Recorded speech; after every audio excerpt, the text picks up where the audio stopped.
1 Samuel 18. After David had finished talking with Saul, Jonathan became 1 Samuel 17.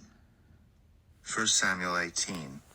After David had finished talking with Saul, Jonathan became one in spirit with David, and he loved him as himself. From that day, Saul kept David with him and did not let him return home to his family. And Jonathan made a covenant with David because he loved him as himself.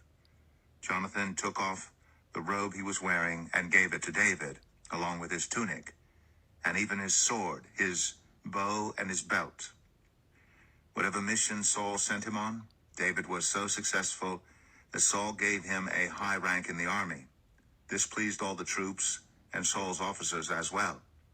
When the men were returning home after David had killed the Philistine, the women came out from all the towns of Israel to meet King Saul with singing and dancing, with joyful songs and with timbrels and lyres. As they danced, they sang, "Saul has slain his thousands, and David his tens of thousands." Saul was very angry. This refrain displeased him greatly. They have credited David with tens of thousands, he thought, but me with only thousands. What more can he get but the kingdom? And from that time on, Saul kept a close eye on David. The next day, an evil spirit from God came forcefully on Saul. He was prophesying in his house, while David was playing the lyre as he usually did. Saul had a spear in his hand, and he hurled it, saying to himself, "I'll pin David to the wall." But David eluded him twice. Saul was afraid of David because the Lord was with David, but had departed from Saul. So he sent David away from him and gave him command over 1,000 men. And David led the troops in their campaigns. In everything he did, he had great success because the Lord was with him. When Saul saw how successful he was afraid of him.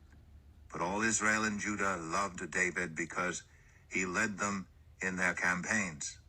Saul said to David, "Here is my older daughter Merab. I'll give her to you in marriage. Only serve me bravely and fight the battles of the Lord." For Saul said to himself, "I will not raise a hand against him. Let the Philistines do that." But David said to Saul, "Who am I? And what is my family or my clan in Israel that I should become the king's son-in-law?" So when the time came for Merab, Saul's daughter, to be given to David, she was given in marriage to Adriel, son of Meholah. Now Saul's daughter Michal was in love with David, and when they told Saul about it, he was pleased. "I will give her to him," he thought, "so that she may be a snare to him, and so that the hand of the Philistines may be against him." So Saul said to David, "Now you have a second opportunity to become my son-in-law."